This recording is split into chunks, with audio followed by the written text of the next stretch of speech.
Hi అండి. నమస్తే. నేను మీ Vaishnavi. Welcome back to foodies light. ఈరోజుటి రెసిపీ వచ్చేసి రైస్తో క్రిస్పీ వడలని ఎలా తయారు చేసుకోవాలో చూపించబోతున్నాను. వీటికి పప్పు నానబెట్టాల్సిన అవసరం కూడా లేదండి. రైస్ ఇంకా రవ్వ ఉంటే సరిపోతుందనమాట. మిగిలిపోయిన అన్నంతో కూడా ఈ వడలని ప్రిపేర్ చేసేసుకోవచ్చు అనమాట. అంతేకాకుండా వడలని ఇలా డిఫరెంట్ షేప్స్లో చేయడం వల్ల పిల్లలకి అట్రాక్టివ్గా అనిపించి మొత్తం లాగించేసేస్తారండి. టేస్ట్ కూడా చాలా బాగుంటుంది. మరి ఆలస్యం చేయకుండా ఈ క్రిస్పీ వడలని ఎలా తయారు చేసుకోవాలో చూసేద్దాం. ఫస్ట్ వచ్చేసి ఒక బౌల్ తీసుకొని అందులో ఒక హాఫ్ కప్పు బొంబాయి రవ్వని వేసుకోండి. ఇప్పుడు ఇందులోకి ఒక పావు కప్పు పచ్చిపాలని పోసుకొని స్పూన్ తీసుకొని ఈ రవ్వని మొత్తం బాగా మిక్స్ చేసేసుకోవాలన్నమాట. ఇలా మిక్స్ చేసుకోవడం వల్ల ఈ పాలు అనేవి పూర్తిగా కలిసిపోయి ఈ రవ్వ అనేది బాగా నానుతుంది. ఇప్పుడు ఈ గిన్నెని ఒక పక్కన పెట్టేసుకొని రవ్వని 5 నిమిషాల పాటు నాననివ్వండి. 5 నిమిషాల తర్వాత ఇప్పుడు ఇంకొక బౌల్ తీసుకొని అందులో ఒక హాఫ్ కప్పు అన్నంని వేసుకోండి. వేసుకున్న తర్వాత మెత్తగా ఉడికించుకున్న అన్నం అయితే ఇలా మ్యాష్ చేసుకోవాల్సిన అవసరం లేదనమాట. అదే పలుకులుగా ఉడికించుకున్న అన్నం అయితే ఇలా మెత్తగా మ్యాష్ చేసేసుకోండి. ఇప్పుడు ఇందులోకి నానబెట్టుకున్న రవ్వని కూడా వేసేసుకొని ఒక 3 టేబుల్ స్పూన్ల ఓట్స్ని వేసుకోండి. మీడియం సైజ్ ఆలుని ఉడకబెట్టుకొని ఇలా తురుముకొని వేసేసుకోండి. ఒక 3 టేబుల్ స్పూన్లు సన్నగా కట్ చేసుకున్న ఉల్లిపాయ ముక్కలు, 3 టేబుల్ స్పూన్లు సన్నగా తురుముకున్న క్యారెట్ తురుము, 1 టేబుల్ స్పూన్ పచ్చిమిర్చి తరుగు, 1 టేబుల్ స్పూన్ అల్లం వెల్లుల్లి తరుగు, ఒక హాఫ్ కప్పు బ్రెడ్ క్రమ్స్ని వేసేసుకోండి.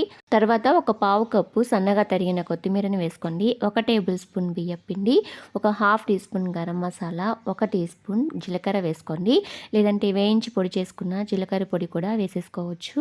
1 టీ స్పూన్ నిమ్మరసం, రుచికి తగినట్లుగా ఉప్పుని వేసేసుకొని ఇప్పుడు చేతితో బాగా మిక్స్ చేసేసుకోవాలన్నమాట. ఇవన్నీ కలిసేదాకా మిక్స్ చేసేసుకొని చపాతీ ముద్దలాగా కలుపుకొని పెట్టుకోండి.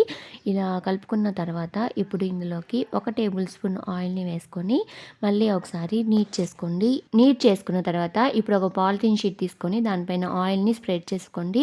ఇప్పుడు అరచేతులకు కూడా ఆయిల్ని అప్లై చేసుకొని ఇలా కొద్దిగా చిన్న ముద్దలు తీసుకొని ఈ షీట్ పైన పెట్టేసి ఇలా ఒత్తుకుంటూ ఈవెన్గా 1 ఇంచ్ మందంలోకి స్ప్రెడ్ చేసుకోండి.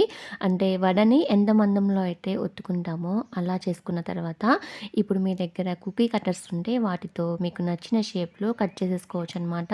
కుకీ కట్టర్స్ కానీ లేకపోతే మీరు వడని ఎలా అయితే చేసుకుంటారో ఆ మందంలో చేసేసుకొని ఆయిల్లో వేసుకొని ఫ్రై చేసుకోవచ్చు. నేనైతే ఇలా ఫ్లవర్ షేప్ ఉన్న కుకీ కట్టర్స్ని తీసుకొని ఇలా షేప్లోకి చేసేసుకొని మధ్యలో సిరప్ క్యాప్ పెట్టేసి హోల్ కూడా పెట్టేసి వీటిని ఒక ప్లేట్లోకి ట్రాన్స్ఫర్ చేసేసుకోవాలండి. ఇలానే మీకు నచ్చిన షేప్లో కుకీ కట్టర్స్తో కట్ చేసుకోవచ్చు. స్టార్ షేప్ కానీ, సర్క్యులర్ షేప్ కానీ, లేదంటే హార్ట్ షేప్లో మీకు నచ్చిన సైజులో కూడా ఉంటాయండి కుకీ కట్టర్స్ అనేవి. పెద్దగా అయినా కట్ చేసుకోవచ్చు, లేదంటే చిన్నగా అయినా కట్ చేసేసుకోవచ్చు అనమాట. ఇలానే పిండి మొత్తం అయిపోయే వరకు ఇలా పెద్దగా ప్రెస్ చేసేసుకొని కుకీ కట్టర్స్ని ప్లేస్ చేసేసి ఇలా కట్ చేసేసుకొని మిగతా పిండిని మొత్తం తీసేస్తే షేప్ అనేది కరెక్ట్గా వస్తుందన్నమాట. ఇలా చేసుకున్న తర్వాత ఇప్పుడు వీటిని ఒక ప్లేట్లోకి ట్రాన్స్ఫర్ చేసేసుకుంటే ఆయిల్లో ఈజీగా డీప్ ఫ్రై చేసేసుకోవచ్చు. ఇప్పుడు స్టవ్ పైన ఒక కడాయిని పెట్టుకొని అందులో డీప్ ఫ్రైకి సరిపడ్డ ఆయిల్ని వేసుకొని మీడియంగా హీట్ చేసుకోండి. ఆయిల్ మీడియంగా హీట్ అయిన తర్వాత ఇప్పుడు ఒక్కొక్క వడని వేసుకుంటూ ఫ్రై చేసుకోవాలన్నమాట. ఫ్లేమ్ని మాత్రం మీడియంలోనే పెట్టేసుకోండి. హై ఫ్లేమ్లో, లో ఫ్లేమ్లో అస్సలు పెట్టద్దు. ఆయిల్ ఎక్కువగా పీల్చేసి మాడిపోతాయి, వేగవన్నమాట. ఇలా ఒక సైడ్ కాలిన తర్వాత ఇంకో సైడ్కి ఫ్లిప్ చేసుకుంటూ కాల్చుకోండి. క్రిస్పీగా అయ్యే వరకు కాల్చుకున్న తర్వాత ఇప్పుడు వీటిని తీసేసి ఒక ప్లేట్లోకి ట్రాన్స్ఫర్ చేసేసుకోండి. రొటీన్గా కాకుండా ఇలా షేప్స్లో కట్ చేసి పిల్లలకి పెట్టారంటే వాళ్ళకి అట్రాక్టివ్గా అనిపించి మొత్తం ఖాళీ చేసేస్తారండి. ఈ రెసిపీ మీకు నచ్చినట్లయితే తప్పకుండా ఒక లైక్ చేయండి. మీ ఫ్రెండ్స్కి, రిలేటివ్స్కి, తెలిసిన వాళ్ళందరికీ ఈ వీడియోను షేర్ చేయండి.